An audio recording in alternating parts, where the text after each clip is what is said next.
ำเป็นทีมสถานีธรรมะออนไลน์ขอเชิญติดตามชมรายการธรรมสากัจฉาสนทนาธรรมตามการคุยทุกเรื่องทุกประเด็นเติมธรรมะให้หัวใจเติมอาหารใจเติมพลังใจให้ตนเองเป็นประจำทุกวันเวลา 20 นาฬิกาเป็นต้นไปโปรดกดปุ่มติดตามและกด Subscribe เมื่อทำเป็นทีมมาเราจะได้พบกันเพื่อรับฟังสารธรรมข้อคิดดีๆมากมายรับบุญง่ายๆด้วยการกดแชร์เผยแพร่เป็นธรรมทานสัพพทานังธรรมทานังชินาติการให้ธรรมะย่อมชนะการให้ทั้งปวง1 แชร์ 1 บุญมีค่าเท่ากับเผยแผ่ธรรมะให้กว้างไกลแชร์ไปมากยิ่งได้บุญมากเป็นการเปิดโอกาสให้คนได้รับฟังธรรมพบปัญญามีความสุขพ้นจากทุกข์ด้วยการฟังธรรมะมาทวงธรรมันหมู่บ้านศีลห้าถือเป็นพันธะธรรมะส่องทางสว่างกลางใจคนดับกังวลคลายทุกข์สุขสดใสสุขกาย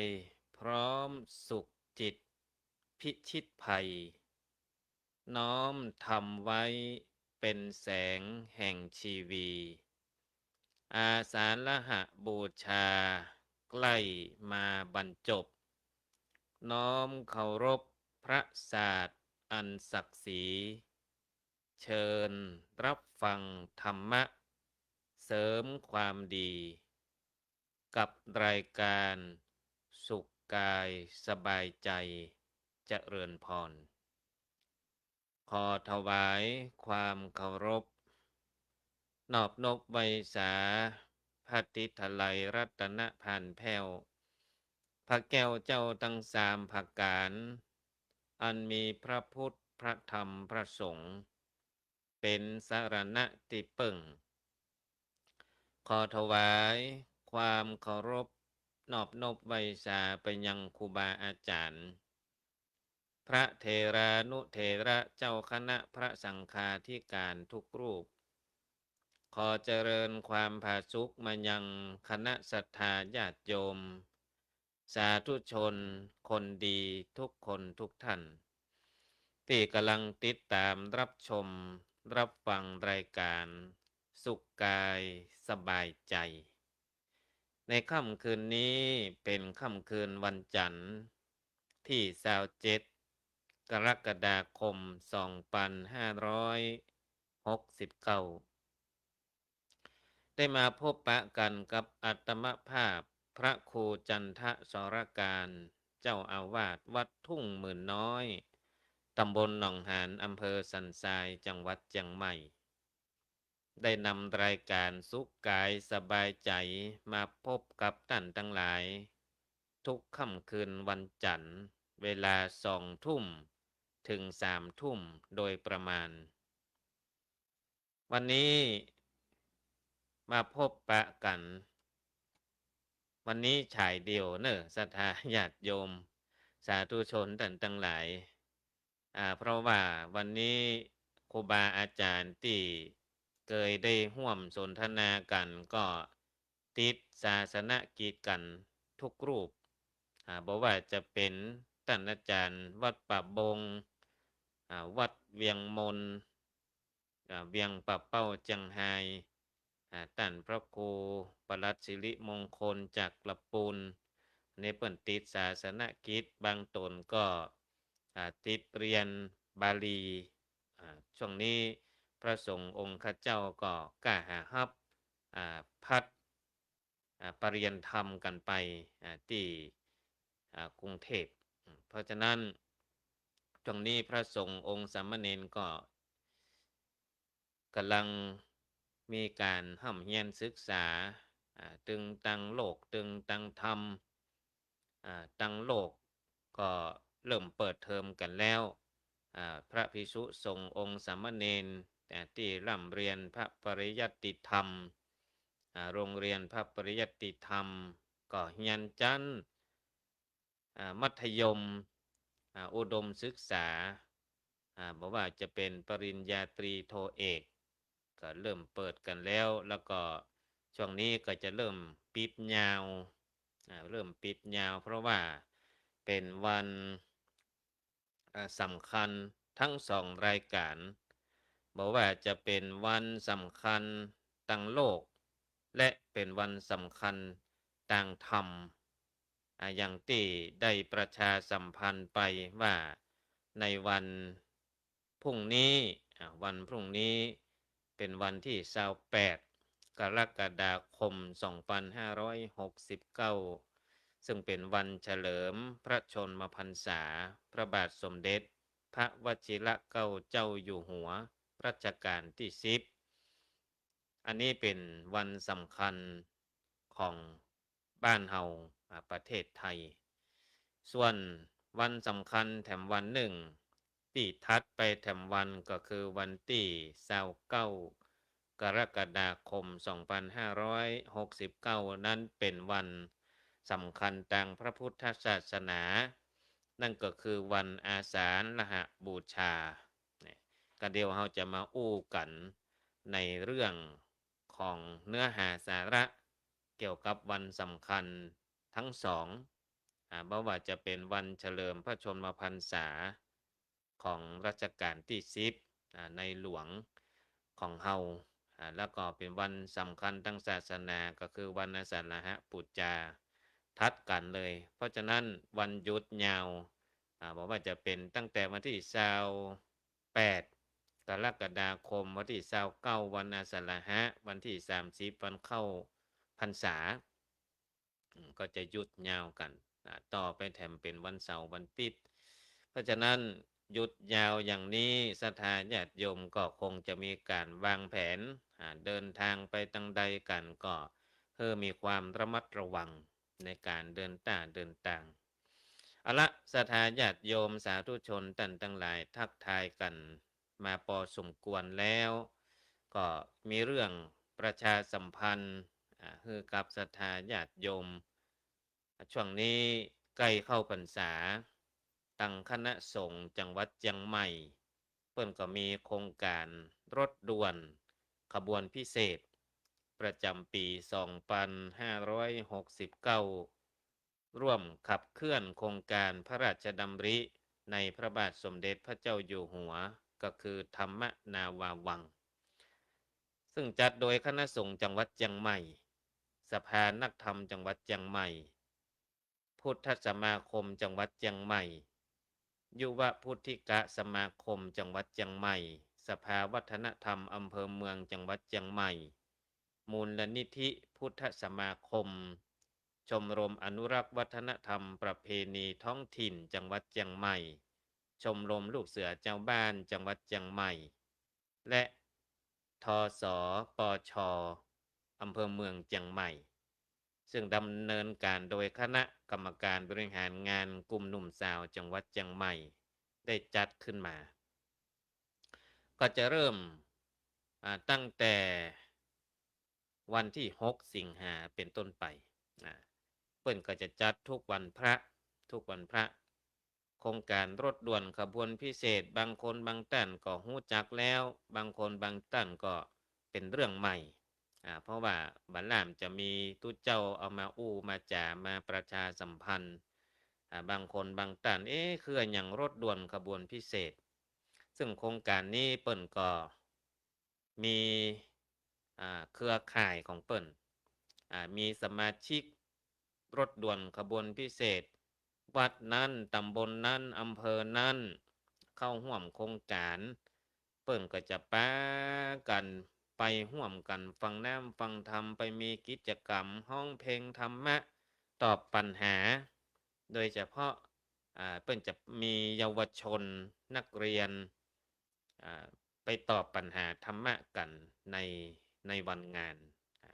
ซึ่งโครงการนี้ก็เป็นที่รวบรวมบอกว่าจะเป็นเยาวชนคนรุ่นใหม่ละอ่อนนักเรียนแล้วก็มีกลุ่มหนุ่มสาวพ่อบ้านแม่บ้านตลอดจนถึงผู้สูงอายุที่เปิ่นไปฟังน้ำฟังธรรมกัน มีกิจกรรมร่วมกันละอ่อนก็จะไปตอบปัญหาธรรมะคนเฒ่าก็จะไปฮ้องเพลงธรรมะแล้วก็การตอบปัญหาธรรมะนั้นมันก็มีหลายเรื่องบ่ว่าจะเป็นสุภาษิตพื้นเมืองล้านนาบ่ว่าจะเป็นหัวข้อธรรมะต่างๆนานาและตลอดจนถึงความรู้รอบตัวเพื่อให้ละอ่อนเยาวชนคนรุ่นใหม่นั้นมีส่วนร่วมในกิจกรรมดังกล่าวอันนี้ก็เอามานำเสนอประชาสัมพันธ์มีตารางมาแล้วว่าวันที่ตะใดสถานที่เตดหรือว่ารถด่วนขบวนพิเศษขบวนเนี่ยจะไปจอดที่ชานชาลาที่ไหนนี่รถด่วนขบวนพิเศษปาศรัทธาญาติโยมไปฟังน้ำฟังธรรมแล้วก็ไปจอดชานชาลาที่ไหนก็คือสถานที่เปิ้นจัดเตดลำดับที่1วันพฤหัสบดีที่6สิงหาคม2569อันนี้ก็เป็นวันศีลแฮม8ค่ำเดือน10เหนือสถานที่เตดหรือว่ารถด่วนขบวนพิเศษจะไปจอดที่วัดสันทรายมูลตำบลสันทรายน้อยอำเภอสันทรายจังหวัดเชียงใหม่อันนี้เปิดกิจกรรมเมื่อคืนเนอะ1 ทุ่มเป็นต้นไปส่วนสถานที่2ครั้งที่2วันที่13สิงหาคม2569อันนี้เป็นวันเดือนดับ10ดับรถด่วนขบวนพิเศษจังหวัดเชียงใหม่จะไปจอดที่วัดสันป่าแดงตำบลต้นเป่าอำเภอสันกำแพงจังหวัดเชียงใหม่นะเตือที่3วันที่21สิงหาคม2569คืน8ค่ำเดือน11เหนือรถด่วนขบวนพิเศษจะไปจอดที่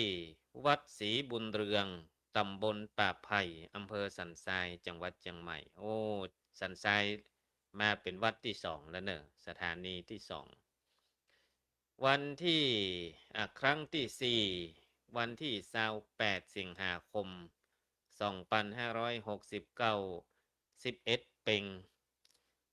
จะไปจอดที่วัดยางกวงตำบลไหยาอำเภอเมืองจังหวัดเชียงใหม่นะเตือที่วันที่5กันยายน2569แฮม8ค่ำเดือน11เหนือจะไปจอดที่วัดหนองปากคั่งตำบลหนองปากคั่งอำเภอเมืองเชียงใหม่นะอันนี้ก็เอาตารางมาประชาสัมพันธ์เพื่อศรัทธาญาติโยมจะได้รู้กำหนดการเตือที่6วันที่11กันยายน2569เดือน11ดับไปจอดที่วัด7ยอดตำบลจังเผือกอำเภอเมืองจังหวัดเชียงใหม่นะเตือที่เตือที่วันที่19กันยายน2569คืน8ค่ำเดือน12เหนือจะไปจอดที่วัดหนองปันเจียงตำบลขี้เล็กอำเภอแม่ริมจังหวัดเชียงใหม่นะอันนี้เป็นแม่ริมละเตือที่วันเสาร์ที่26กันยายน2569เดือน12เพ็งจัดที่พุทธสถานตำบลจังการอำเภอเมืองเชียงใหม่เตือที่วันที่4ตุลาคม2569แฮม8ค่ำเดือน12เหนือไปจอดที่วัดแม่แพงตำบลแม่ปังอำเภอป้าวจังหวัดเชียงใหม่นะอันนี้เป็นเตือที่เตือที่วันที่11ตุลาคม2569เดือน12ดับจอดที่วัดวิเวกวนารามตำบลหนองหานอำเภอสันทรายจังหวัดเชียงใหม่โอ้ปีนี้สันทรายจัด3ตีกันเนอะสถานีมาจอดรถด่วนขบวนพิเศษเตือที่11วันที่19ตุลาคม2569ขึ้น8ค่ำเดือนเกียงไปจอดที่วัดอรัญญวาสตำบลบ้านโป่งอำเภอแห่งดงจังหวัดเชียงใหม่วัดอรัญญวาสบ้านโป่งก็คือวัดพระธาตุอย่างก็โลหะเนาะโลหะเจดีย์ วันที่26ตุลาคมซึ่งเป็นครั้งสุดท้าย26ตุลาคม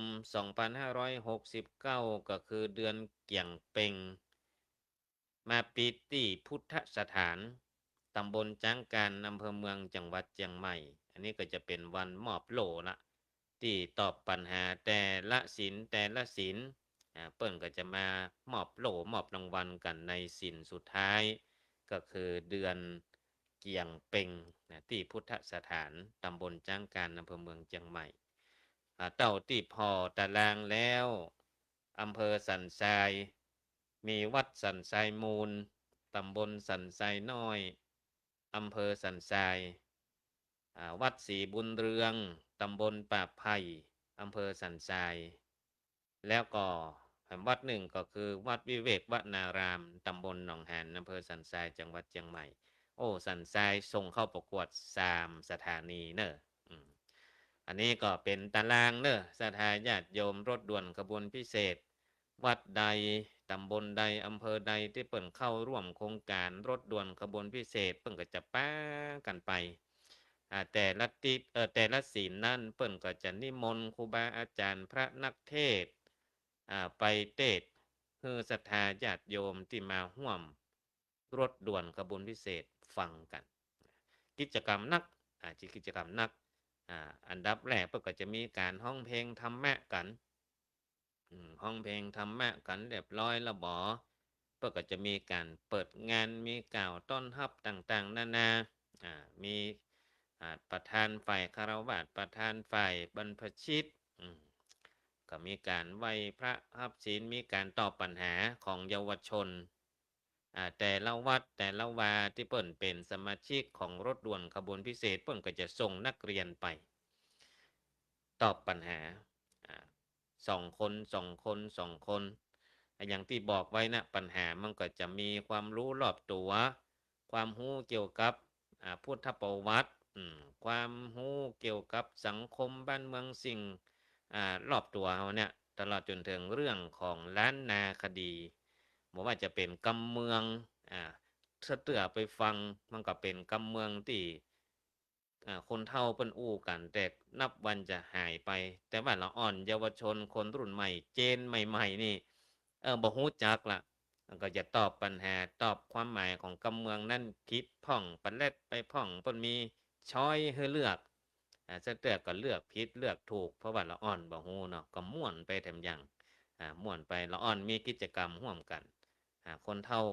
พ่อบ้านแม่บ้านที่เปิ้นไปร่วมเพิ่นก็จะไปร้องเพลงธรรมะกันนี่อันนี้ก็เป็นส่วนไฮไลต์ของงานก็คือการฟังเทศน์การฟังธรรมไฮไลท์หรือหัวใจสำคัญของรถด่วนขบวนพิเศษก็คือการฟังเทศน์ฟังธรรมอันนี้ก็มานำเสนอเนอะตารางโครงการรถด่วนขบวนพิเศษอะละสาธาญาติโยมสาธุชนท่านทั้งหลายอย่างที่ได้ประชาสัมพันธ์ไว้อู้เกริ่นไว้ว่าแถมบักกี่วันนี่จะเป็นวันเข้าพรรษานะวันผูกนี่ก่อนวันผูกนี่เป็นวันที่28เนาะ28นี่เป็นวันสำคัญของปวงชนชาวไทยก็คือวันเฉลิมพระชนมพรรษาพระบาทสมเด็จพระวชิรเกล้าเจ้าอยู่หัวรัชกาลที่10ก็จะเป็นวันหยุดราชการเจ้าบ้านเจ้าจองเพิ่นก็จะมีการพัฒนาหมู่บ้านนี่สมัยแต่ก่อนนี่เป็นวันสำคัญอย่างอี้เปิ้นหลวงประกาศแล้วเนาะป้าหลวงประกาศเจ้าหลวงประกาศเสียงตามสายศรัทธาญาติโยมพ่อบ้านแม่บ้าน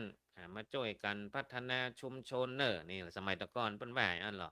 ประกาศเสียงตามสายวันนี้เขาจะมาร่วมกิจกรรมถวายเป็นพระราชกุศลเนอะนี่นะบางที่ก็มีการเพลวัดเพลวาเพลชุมชนตัดหญ้าตามถนนหนทางในชุมชนช่วยกันพัฒนาชุมชนแล้วก็ส่วนที่อย่างเมืองแป่ตะกี้ได้อู้กับท่านอาจารย์พระครูโสพลปริยัติที่วัดอินทปัญญารามก้องฝายตำบลบ้านปินอำเภอลองแป่เพิ่งก็จะมีการปลูกป่า ถวายเป็นพระราชกุศลเนื่องในวันฉลองพระชนมพรรษาของพระบาทสมเด็จพระวชิรเกล้าเจ้าอยู่หัวรัชกาลที่10ซึ่งวันพรุ่งนี้วันที่28กรกฎาคมเพิ่งก็จะมีกิจกรรมปลูกป่าหลายที่หลายแห่งไม่ว่าจะเป็นส่วนราชการก็ดีหรือว่าส่วนของวัดของชุมชนเพิ่งก็จะมีกิจกรรมอย่างเนี้ยที่เป็นประโยชน์กับชุมชนกับวัดกับวาเพื่อเกาะกลุ่มรุมลากันเกาะกลุ่มรุมลาแกนมีกิจกรรมอย่างนี้ได้ประโยชน์หลายอย่างศรัทธาญาติโยมท่านทั้งหลายการมีกิจกรรมอย่างนี้อันดับแรกก็คือความเสียสละก็คือน้ำใจที่เจ้าบ้านตลอดจนถึงวัดชุมชนถ้าสมัยตะก่อนก็บวรเนาะวัดบ้านโรงเรียนหรือว่าวัดบ้านโรงเรียนราชการก็จะร่วมกันแล้วกิจกรรมอย่างเนี้ยต้องอาศัยความเสียสละก็คือน้ำใจสร้างไมตรีสามัคคีสร้างประสานชีวิตสร้างประสบการณ์ปฏิภาณสร้างความดีน้ำใจสร้างไมตรีต้องมีการเสียสละการตั้งบ้านตั้งจองเป็นวันสำคัญเนอะชุมชนช่วยกันคนละไม้ละมือป้อนหลวงประกาศเจ้าอาวาสประกาศพระสงฆ์องค์ข้าเจ้าประชาสัมพันธ์เพียววัดเพียววาเพียวชุมชนตัดหญ้าตัดโกงเนอะอีนะปลูกป่าเนอะเนี่ยต้องมีความสมัครสมานสามัคคีเพื่อสร้างไมตรีน้ำจิตน้ำใจมีที่ไหนอยู่ที่ไหนก็เย็นหั่นประการต่อมาสร้างความสมัครสมานสามัคคีอยู่ด้วยกันชุมชนเดียวกันก็จะต้องมีความสมัครสมานสามัคคีกลมเกลียวกันเป็นอันหนึ่งอันเดียวกันเหมือนกับมือของเฮาเนี่ยศรัทธาญาติโยมท่านทั้งหลายแต่ละนิ้วก็มีหน้าที่ของมันสำคัญของไผของมันมีหน้าที่นิ้วโป้งก็มีหน้าที่ของมันนิ้วจี้ก็มีหน้าที่ของมันนิ้วกลางนิ้วนางนิ้วก้อยมีหน้าที่สำคัญเหมือนกันหมดแต่ละนิ้วถ้าเวลาใจนิ้วเดียวเพื่อยกของหนักยกบ่ได้มันทำหน้าที่ของมันได้สมบูรณ์แบบแต่จะยกของหนักได้ต้องร่วมกันทุกนิ้วเกิดพลังฝ่ามือขึ้นมา จะติ้วจะยกจะหามต้องอาศัย5นิ้วช่วยกันมีพลังเพราะฉะนั้นต้องมีความสามัคคีกันต่อมาชีวิตสร้างประสบการณ์ปฏิภาณสร้างความดีเฮาอยู่ด้วยกันชุมชนเปิ้นมีกรรมอู้ไว้ว่าอยู่กับตัวเองให้คิดบวกอยู่กับพรรคพวกให้มีเมตตาอยู่กับปัญหาให้ลงมือแก้อยู่กับพ่อกับแม่ให้มีความกตัญญูอยู่กับผู้รู้ให้ถ่อมตนอยู่กับชุมชนให้สร้างความดีเนี่ยอยู่กับชุมชนให้สร้างความดีอย่างวันพวกนี้เปิ้นมีการปลูกป่าเพื่อไผเพื่อชุมชนบางครั้งก็เป็นป่าชุมชนแล้วป่าชุมชนเป็นประโยชน์กับไผกับคนในชุมชนนั่นแหละคนในชุมชนน่ะได้กินได้ว่าได้อาหารการกินผลหมากหลากไม้ผักไม้ไส้เครือเปิ้นปลูกป่าชุมชนเป็นเปิ้นฮ้องว่าเป็นเครื่องฟอกอากาศเครื่องผลิตออกซิเจนที่ใหญ่ในชุมชนเพราะฉะนั้นป่าไม้ต้นไม้ใบหญ้านี่นะสำคัญเนอะศรัทธาญาติโยมจะหันว่าเมืองใหญ่ๆที่เป็นเมืองที่เต็มไปด้วยตึกรามบ้านช่องคนเมืองหมู่นั้นน่ะต้องการอากาศไว้หายใจอากาศที่บริสุทธิ์อากาศที่สะอาดเปิ้นถึงมีสวนสาธารณะเพื่อเป็นปอดให้กับเมืองนะเพื่อเป็นปอดให้กับเมืองฟอกอากาศบริสุทธิ์เปลี่ยนจากอากาศบดีให้เป็นอากาศที่ดีหายใจโล่งไว้นะมันฮืออารมณ์เหมือนกันเนอะศรัทธาอยู่ในห้องแอร์เปิดเย็นชุย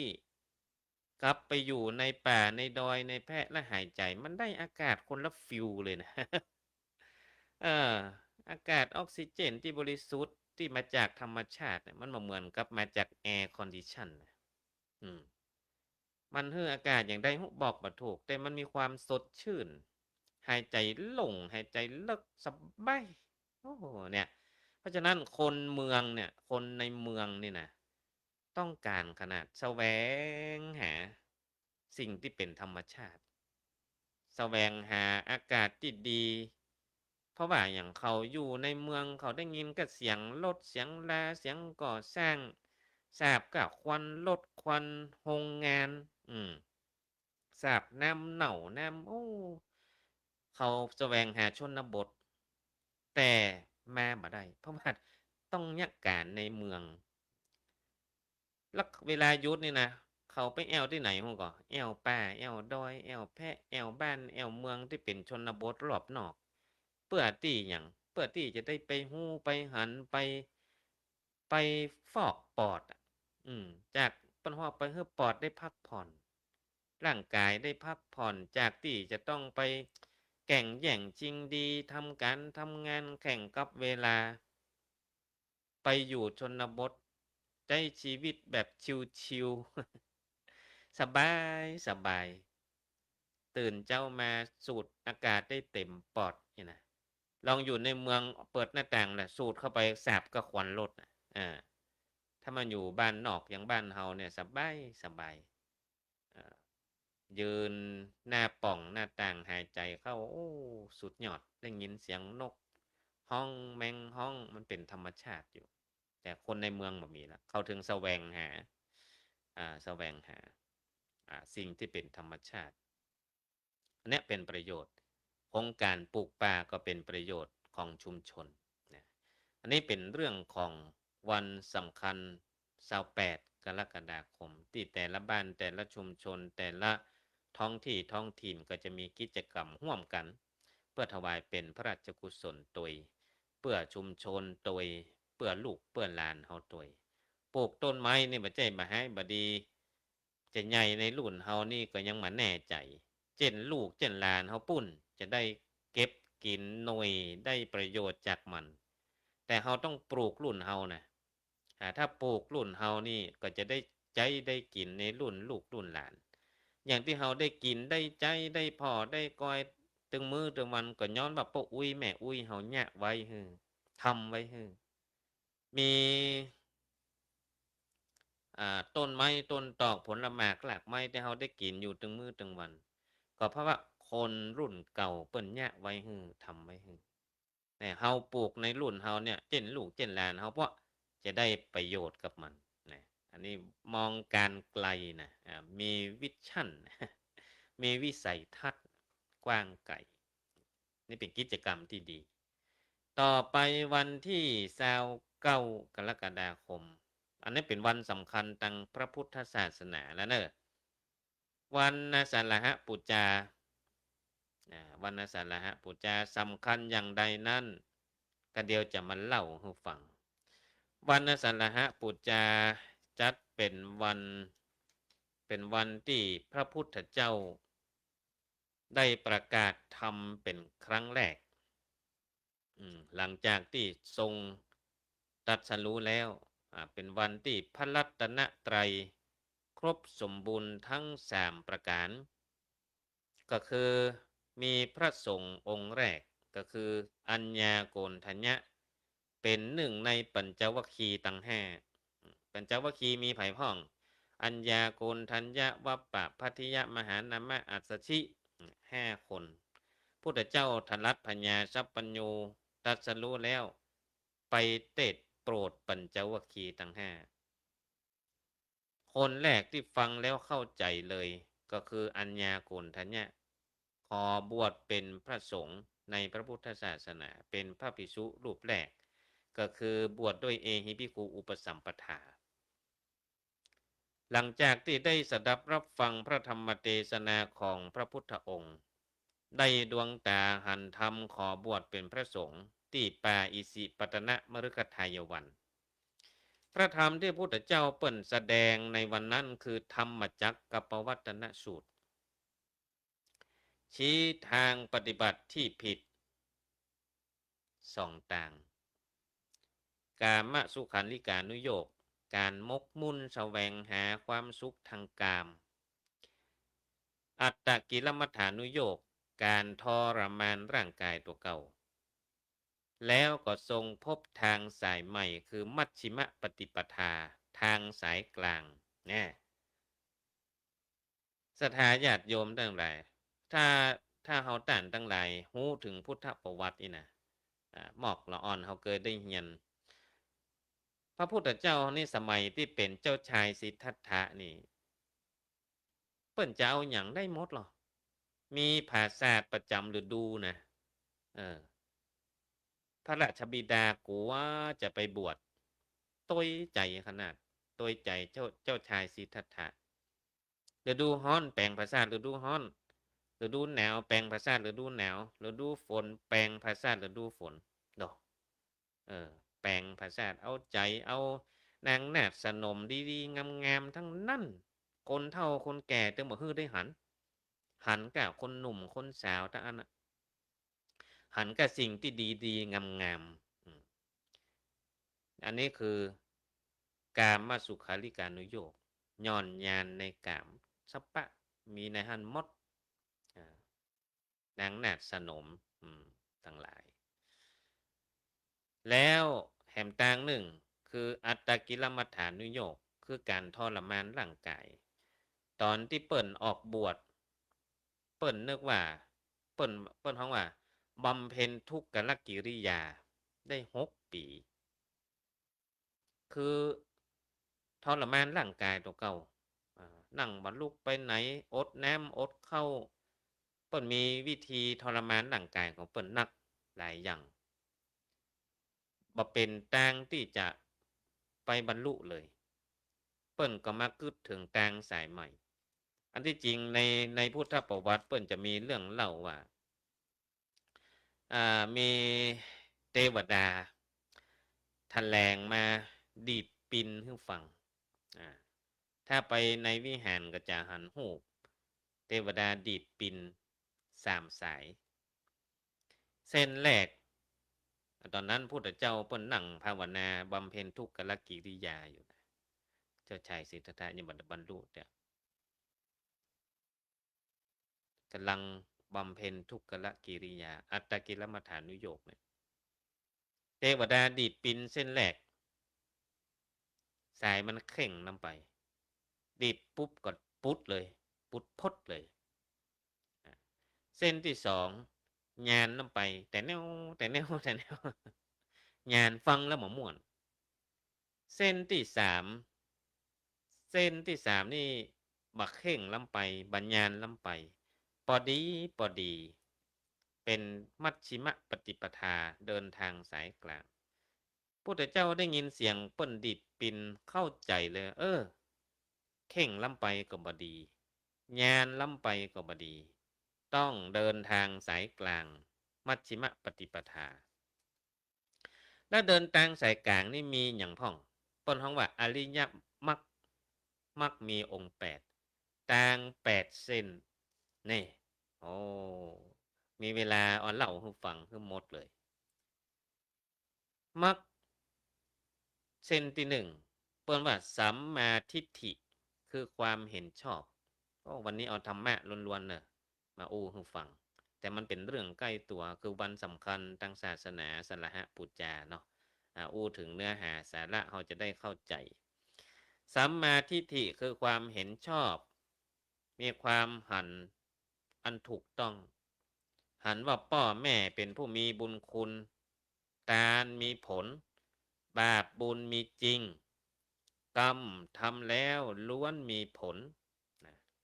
กรรมทำแล้วล้วนมีผลจากนั้นก็เลื่อนสูงขึ้นไปว่าสังขารทั้งหลายตกอยู่ในกฎของอนิจจังทุกขังอนัตตานี่เป็นไปตามเหตุตามปัจจัยนี่คือความเห็นชอบหันอย่างนี้เป็นสัมมาทิฏฐิประการที่2สัมมาสังกัปปะ คือความดำริชอบ มีความคิดดำริที่ถูกต้องคือดำริออกจากกามดำริออกจากความพยาบาทดำริไปในทางอวิหิงสาคือแบบเบียดเบียนตัวเก่าเนี่ยความดำริชอบ ประการที่สามสัมมาวาจาคือการพูดชอบอู้ถูกต้องบ่อู้กำหยาบบ่อู้ปดบ่มดเท็จบ่ส่อเสียดบ่นินทาไผนี่นี่สัมมาวาจาคือการพูดชอบ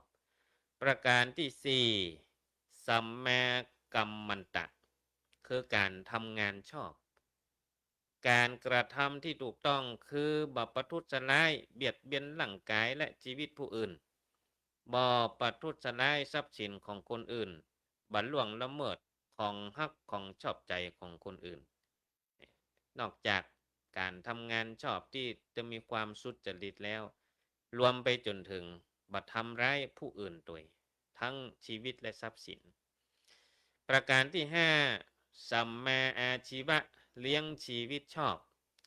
เลี้ยงชีวิตที่ถูกต้องบ่เป็นอาชีพที่ผิดกฎหมายเป็นอาชีพที่สุจริตอันนี้เปิ้นฮ้องว่าสัมมาอาชีวะข้อที่6สัมมาวายามะมีความเพียรชอบมีความเพียรที่ถูกต้องมีความเพียร4อย่างสังวรประทานเพียรระมัดระวังบ่ให้เกิดกิเลสตัณหาเข้ามาอยู่ในจิตใจของเราปหานประทานเพียรละอกุศลคือกิเลสที่มันเข้ามาย่ำยีจิตใจเฮาให้มันออกไปหาภาวนาประทานเพียรสร้างกุศลให้มันเกิดขึ้นอนุรักษณาประทานเพียรรักษากุศลที่เกิดขึ้นไว้บ่ให้มันหนีสูญหายไปอันนี้คือความเพียรชอบเพียรที่ถูกต้องประการที่7สัมมาสติมีสติชอบมีสติถูกต้องมีสติระลึกชอบในสติปัฏฐาน4กายเวทนาจิตธรรมมีสติชอบประการสุดท้ายประการที่8สัมมาสมาธิ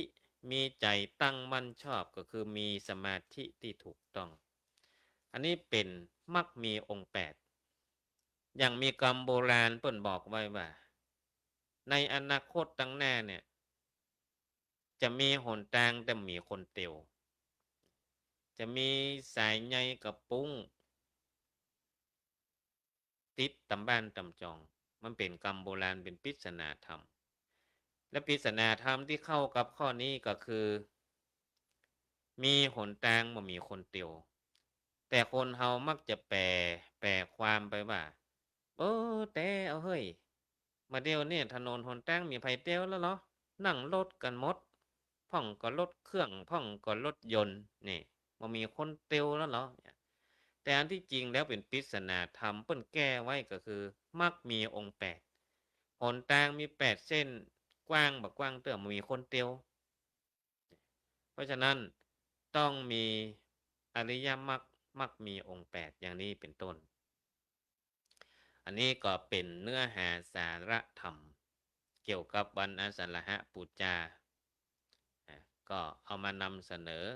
เพื่อกับศรัทธาญาติโยมสาธุชนท่านทั้งหลายได้เข้าอกเข้าใจเกี่ยวกับเรื่องของวันอาสาฬหปูจาเล่าตั้งแต่ความสำคัญอย่างใดเป็นวันที่พระรัตนตรัยครบทั้ง3ประการมีพระพุทธพระธรรมพระสงฆ์พระพุทธก็พุทธเจ้าได้ทรัตพัญญาสัพปัญญูเรียบร้อยก็ไปแสดงธรรมธรรมจักรปวัตนสูตรเนื้อหาสาระก็คือเกี่ยวกับการค่ำเคตัวเก่าการย้อนยานนำไปก็คือการมาสุขาริการนุโยคอัตตกิลมัฏฐานุโยคเพื่อแล้วก็มาปะใส่หนทางสายกลางมัชฌิมปฏิปทาแล้วก็ในห้างก็จะมีเกี่ยวเรื่องของอริยสัจสี่เนี่ยทุกข์สมุทัยนิโรธมรรคมีองค์8อย่างเนี้ยเป็นต้นอย่างที่ได้บรรยายจบไปนะมรรคมีองค์8มี8เส้นมีอย่างพ่องนี่นะเนี่ยเพราะฉะนั้นในฐานะที่เราเป็นพุทธศาสนิกชนก็จะต้องรู้เรื่องพื้นฐานนี้ไว้เปิ้นถาม วันอสรหะปุจจาสำคัญอย่างใดมีความเป็นมาเป็นไปอย่างใดตอบไปเลยฟังทุเจ้าตุ้งหัวน้อยละคืนนี้ เป็นวันที่พระรัตนตรัยครบ3ประการนี่พุทธเจ้าแสดงธรรมเป็นครั้งแรกธรรมจักรกับปวัตนสูตร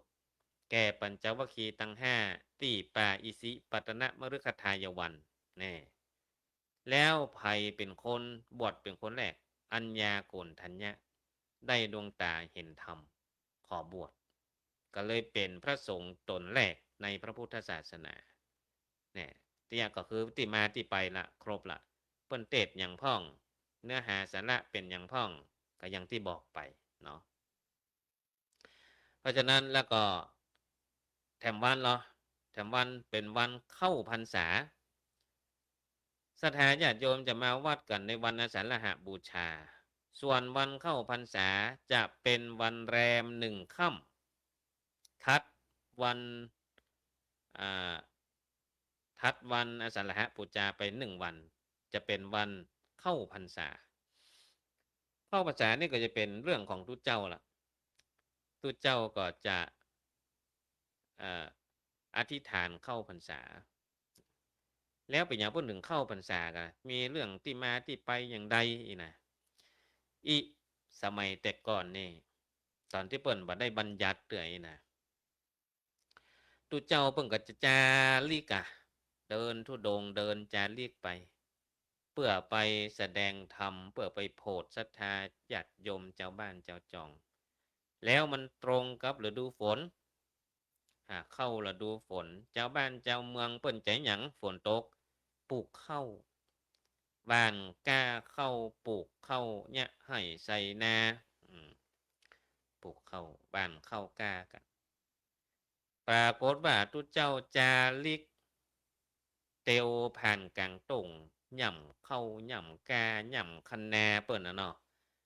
ชาวบ้านชาวเมืองเดือดร้อนไปฟ้องพุทธเจ้าโอ้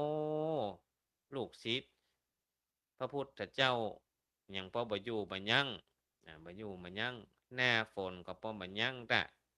ย่ำกาเข้าย่ำคะนาแล้วหมดอีเนี่ยตั้งพุทธเจ้าก็เลยบัญญัติว่าเอาตั้งนี้ไปเนอะเข้าสู่ฤดูฝน3 เดือนเฮ้อพระสงฆ์องค์ข้าเจ้าอยู่ยังจำพรรษาที่ใดที่หนึ่งเพราะว่าบ่ได้ไปรบกวนเพื่อก็ถือโอกาสนั้นศึกษาธรรมวินัยขอบคุณขออนุโมทนาวาริศนันท์วัด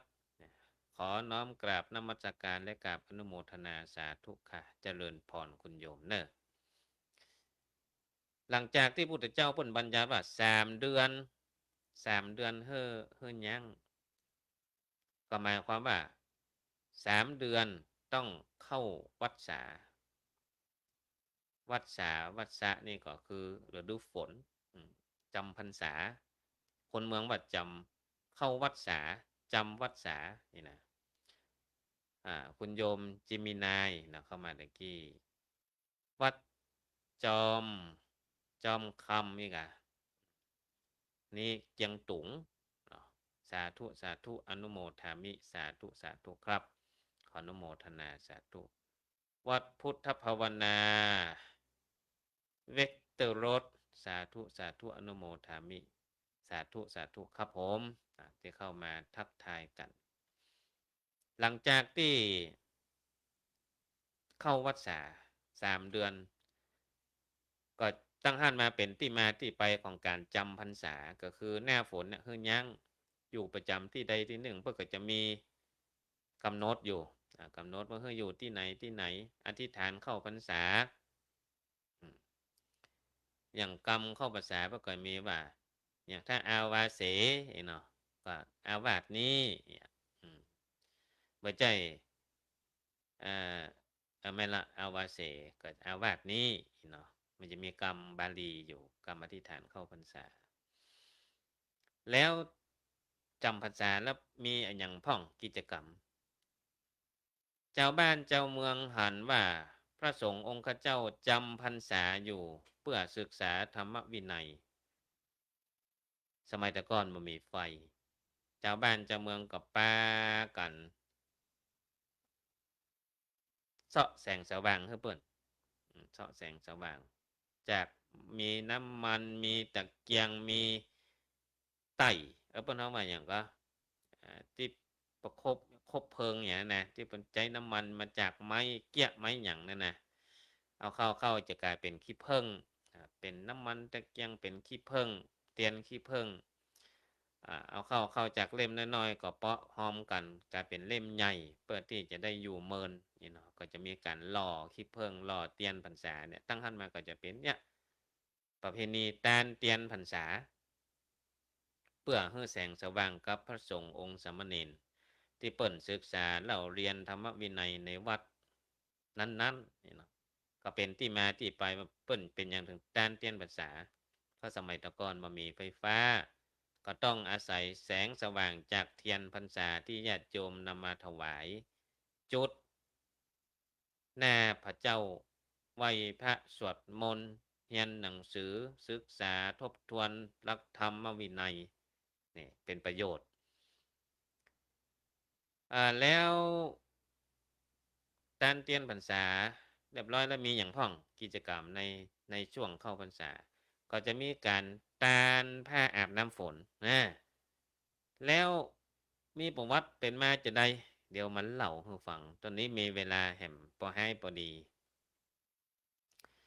เกี่ยวกับประเพณีตานผ้าอาบน้ำฝนศรัทธาญาติโยมก็คงจะได้ยินจากครูบาอาจารย์หลายตนหลายองค์มาพ่องแล้วก็อู้ย้ำไปแหมเพื่อให้เป็นที่เข้าอกเข้าใจบางคนก็ยังบ่ฮู้ว่าความเป็นมาเป็นไปของผ้าอาบน้ำฝนเป็นจะใดย้อนไปสมัยครั้งพุทธกาลมีแม่หญิงคนหนึ่งชื่อนางวิสาขานางวิสาขาโอ้เป็นลูกเศรษฐีแล้วก็ใจบุญสุนทานมีพวกว่าเป็นกุลสตรีเนาะในสมัยนั้นจะหยั่งจะเตียวงามไปหมดมีสติปัญญาเป็นเลิศนางวิสาขาตั้งใจจะถวายเพลแก่พระพุทธเจ้ากับสาวกพระภิกษุสงฆ์ทั้งหลายใจฮือคนใจไปนิมนต์ไปนิมนต์ปรากฏว่าคณะนั้นฝนตกเตียวไปถึงวัดบ่ปะบ่ปะทุเจ้า ปะแต่ชีเปลยกำลังอาบน้ำฝนอยู่นางคนใจคนนั้นเข้าไปมาหันทุเจ้าสักตนหันแก่ชีเปยเล่นน้ำฝนอาบน้ำฝนอยู่ก็เลยปิกมาบอกนางวิสาขาว่าไปวัดมาแล้วเจ้าบ่ปะทุเจ้าสักตนปะกะชีเปยอยู่นางวิสาขาเป็นคนมีสติปัญญาหู้เลยทันทีว่าที่นางคนใจไปหานะหันแล้วทุเจ้าแต่ว่าบ่ฮู้จักเคยหันกับทุเจ้าใส่ผ้า ไปหันคนป่วยเนื้อป่วยตัวก็เลยว่าเป็นชีเปยนางวิสาขาฮู้ว่าสมัยนั้นน่ะผ้ามันเป็นของที่หายากทุเจ้าจะต้องมีแค่ไตรจีวรก็คือผ้า3 ผืนมีจีวรมีสังคติมีสบงแค่ผ้า3 ผืนพระไตรจีวรจะใส่ส่งน้ำจะใส่อาบน้ำฝนก็กว่าจะแห้งเนาะมามีผ้าใส่นะก็เลยถอดออกแล้วก็ไปส่งน้ำฝนกันนางวิสาขาก็เลยปวารณาเลยว่าเข้าไปหาพระพุทธเจ้าขออนุญาตถวายผ้าอาบน้ำฝนเพื่อกับพระสงฆ์องค์ข้าเจ้าเนี่ยเป็นที่มาที่ไปแล้วก็เป็นแม่หญิงคนแรกที่ถวายผ้าอาบน้ำฝนคือนางวิสาขาเนี่ยอันนี้เป็นที่มาที่ไปของเรื่องการตานผ้าอาบน้ำฝนนะอันที่จริงเรื่องผ้าเกี่ยวกับพระพุทธศาสนานี่มีหลายผ้ายังเข้าพรรษาเข้าก็จะตานผ้าอย่างผ้าอาบน้ำฝนผ้าอาบน้ำฝน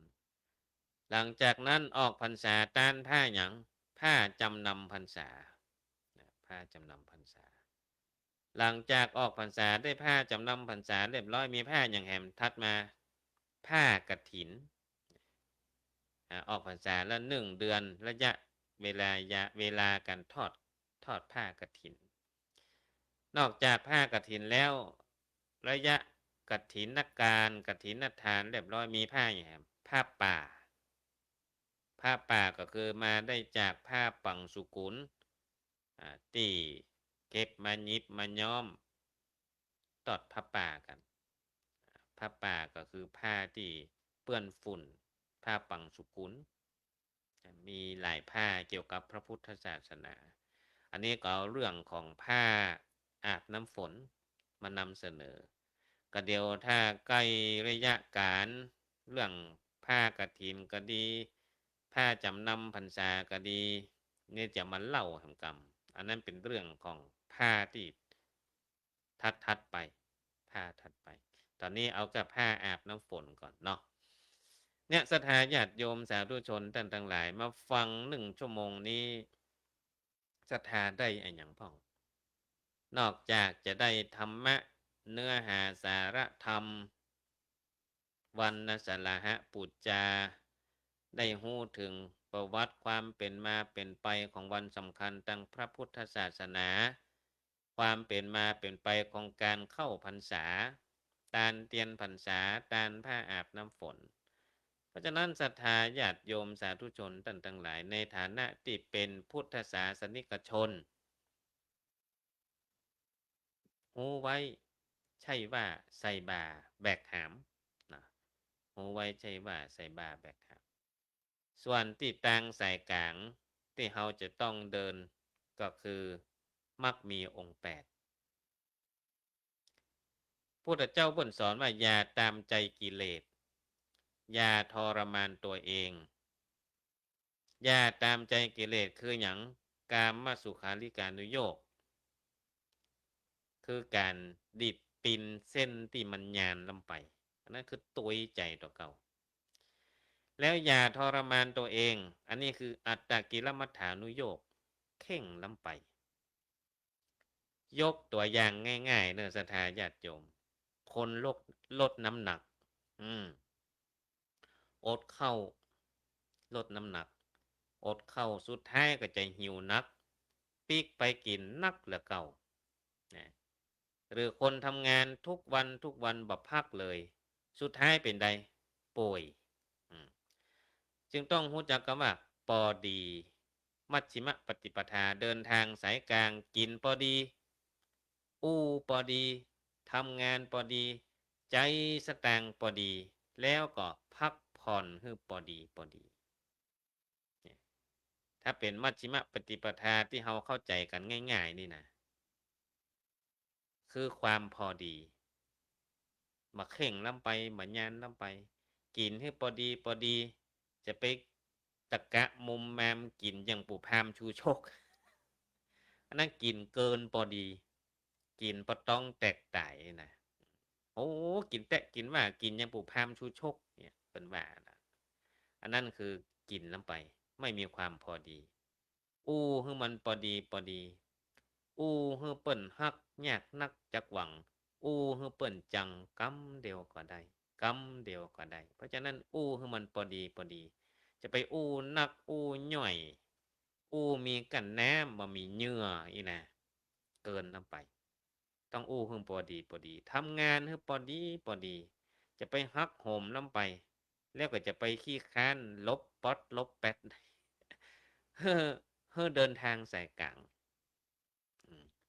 อิดออดก็บดีนะเนี่ยค่ำเคตัวเก่าล้ำไปก็บดีใจเงินเฮ้อพอดีบัดใจเลยก็ขี้จิขี้ทีล้ำไปใจโวยล้ำไปสู่ละสู่หุยกำไทยว่าใจสู่ลุยสู่ไล่ล้ำไปก็บดีเพราะฉะนั้นก็เฮ้อมีความพอดีในการใจทรัพย์ใจเงินให้มันพอดีข้อสุดท้ายคือการพักผ่อนให้พอดีร่างกายของคนเฮาเนี่ยค่ำเคมันนักมันจะฮื้อผลตอนตายตอนเฮาวัยหนุ่มวัยกำนี่ปะท้อสบายมากเคตารับครับตานอนมานอนกี่คืนก็ได้หมู่ทำงานอย่างก็ อ่าทำงานทำงานอย่างนั้นนะอืมต้องหามลุ่งหามค่ำเคร่างกายตัวเก่าเท่าแก่ตัวแม่เอาละบึดเป็นหนึ่งบึดเป็นหนึ่งเพราะฉะนั้นพักผ่อนเป็นยาปากเอก เป็นยาที่ดีที่สุดคือการพักผ่อนจะไปค่ำเคร่างกายสุขภาพเราลงไปต้องฮักตัวเก่าก่อนจะรักคนอื่นให้รักตัวเองเสียก่อนนะถ้าบ่ฮักตัวเก่าเนี่ยไปฮักคนอื่นเนี่ยก่อนนี่เราจะเอาความฮักที่ไหนไปฮักเปิ้นต้องฮักตัวเก่าก่อนตัวเก่ายังบัดเต็มแรงเลยไปช่วยเปิ้นบ่ได้เพราะฉะนั้นเราต้องฮักตัวเก่าพักผ่อนให้เพียงพอจะไปค่ำเคตัวเก่า อันที่ว่าพักผ่อนเกินพอดีก็มีเหมือนกัน อันนั้นนอนอย่างเดียวบ่เอากันเอางานอย่างไปพอเมื่อไปพอดูดวงมาโอ้คุณดวงดีเนอะจะได้เอ่อนั่งกินนอนกินเนอะจะมีโชคมีลาภคุณจะร่ำจะรวยถูกหวยรัฐบาลเนอะ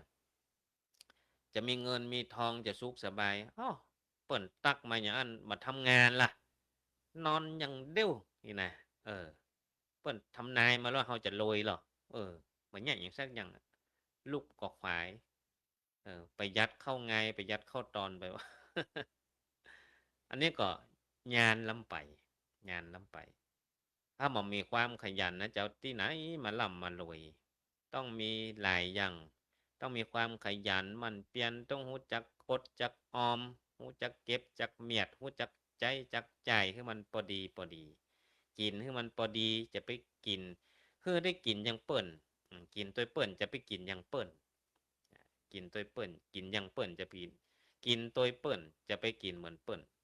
กินพอดีพอดีอู้พอดีทำงานพอดีใจสตางค์พอดีพักผ่อนพอดีนี่ถือว่าเป็นมัชฌิมปฏิปทาที่เราเข้าใจง่ายในยุคปัจจุบันเอาละขอนำรายการจากลาศรัทธาญาติโยมไปเหี่ยก่อนเนาะเวลาหมดเวลาวันนี้อู้จากันซับเปเหระในรายการสุขกายสบายใจขออ้างเอาคุณพระศรีรัตนตรัยอันมีพระพุทธพระธรรมพระสงฆ์คุณพ่อคุณแม่ที่ให้กำเนิดเกิดมาเป็นคนคุณครูบาอาจารย์ที่ได้สั่งสอนศิลปะวิชาความรู้สิ่งศักดิ์สิทธิ์ทั้งหลายที่ศรัทธาญาติโยมด้วยความเคารพนับถือการปรารถนามาปกปักรักษาท่านทั้งหลายมีความสุขกายสบายใจเหมือนกันทุกคนทุกท่านจัตตารโอธรรมาวัฏันติอายุวันโนสุขขังพระลัง